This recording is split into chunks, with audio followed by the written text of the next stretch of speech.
Aestheticism is the belief that emphasizes beauty over moral and social themes such as arts, literature, politics, and economics. Aestheticism was originally prominent in Europe during the late Victorian era of 1855 through 1870. Aesthetic literature did not need to have any purpose as long as it contained beauty. Artistic beauty is a fundamental standard and all other standards are secondary. Common literary devices present in aestheticism are shown through diction and syntax as well as imagery. Beauty is separate from every other theme, and aesthetic literature primarily focuses on finding beauty within that work of art. No matter if it is the beauty of the words or the visual description, aestheticism has a major impact on literature and all other works of art.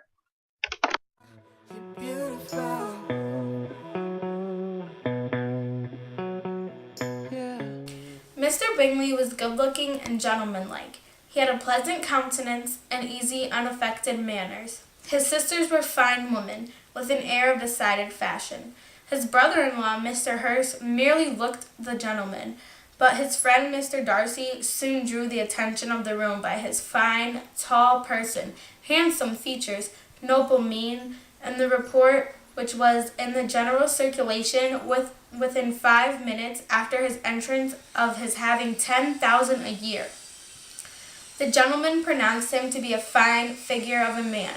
The ladies declared he was much handsomer than Mr. Bingley, and he was looked at with great admiration for about half the evening.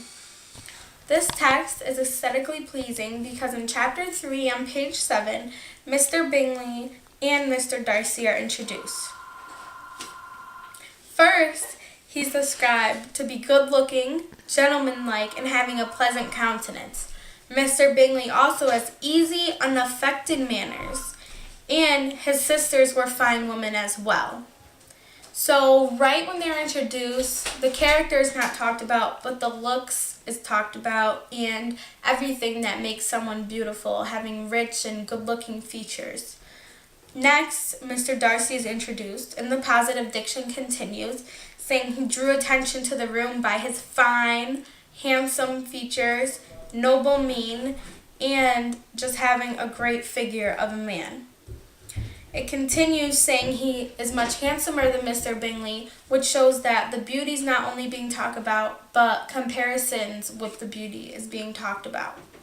And in this passage, the sentence structure is so long and complex that there's only about 2 to 3 sentences in this passage. Because while talking about Mr. Bingley, they go on and on. For example, he was good-looking and gentlemanlike. He had a pleasant countenance and easy, unaffected manners. And his sisters were fine women.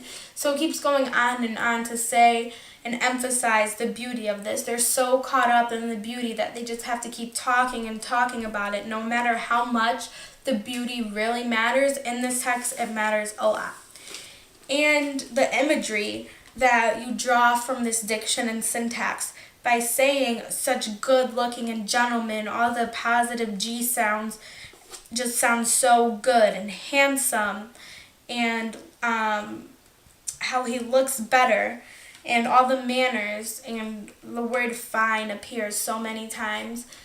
So it's clear to see that this text is aesthetically pleasing because even though they're talked about positively, the imagery and the diction and syntax all support it to show how beautiful this really is. And your mind is fucking beautiful.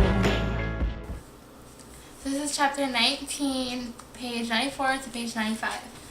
You must give me leave to flatter myself, my dear cousin, that your refusal of my addresses is merely words of course. My reasons for believing it are briefly these. It does not appear to me that my hand is unworthy your acceptance, or that the establishment I can offer would be any other than highly desirable. My situation in life, my connections with the family of de Barrow, and my relationship to your own are circumstances highly in my favor, and you should take it into further consideration that in spite of your manifold attractions, it is by no means certain that another offer of marriage may ever be made you. Your portion is unhappily so small that it will in all likelihood undo the effects of your loveliness and amiable qualifications. As I must therefore conclude that you are not serious in your rejection of me, I shall choose to attribute to your wish of increasing my love by suspense, according to the usual practice of elegant females. I do assure you, sir, that I have no pretension whatever to do that kind of elegance, which consists in... Okay, so in this passage, Mr. Collins proposes to Elizabeth, and she refuses his hand, and he is pretty much talking down to her now, telling her that, like, she's never going to get somebody else. So his diction and his syntax is what pretty much makes his character beautiful. He, like, uses words like, leave me to flatter myself, my dear cousin, desirable, my situation in life, my connections, manifold attractions. Like, words like these make him seem like he's higher than her just because, like, he has more elegance and more class, but then at the same time he's telling her that she's not pretty.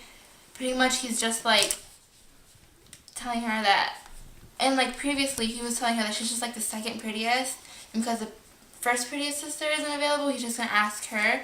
So he's pretty much just, like, using his words to talk down to her, and, like, it makes him a beautiful character because the words he uses and then, like, his sentences are just, like, straight to the point. Like, he's just, like, a sweet talker. He's pretty much being a jerk, but he sounds good doing it, so it makes him sound beautiful. And, like, they're also focusing in the text on, like, how Elizabeth isn't pretty, so it's also, like, focusing on beauty because either you are pretty or you're not, and, like, Elizabeth is not that pretty.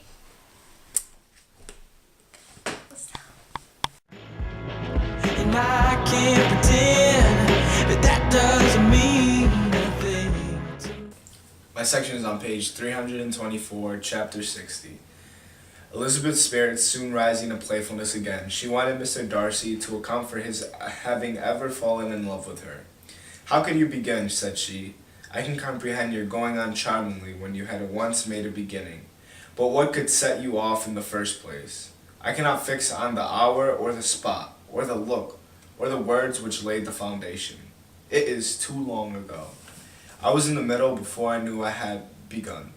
My beauty you had early withstood, and as for my manners, my behavior to you was at least always bordering on the uncivil, and I never spoke to you without rather wishing to give you pain than not. Now be sincere, did you admire me for my impertinence? For the liveliness of your mind I did. You may as well call that impertinence at once." In this passage, Elizabeth is asking Mr. Darcy to recall the moment on which he fell in love with her. Both Elizabeth and Mr. Darcy use eloquent language to express their feelings towards each other, as you can see on the quoted text below. They not only do they express their feelings in such a beautiful manner, but the imagery that they create brings us back to the beginning of the story, which now, with the new understanding that we have of the story as a whole, we can appreciate the Cinderella-like story that is being presented to us. We also find aestheticism in Mr. Darcy's reason for falling in love with Elizabeth. He explains that he loves her because she was different from every other woman of that time, which is a really beautiful trait of him since he was unlike most of the men of that generation, which also applies to aestheticism. That's it.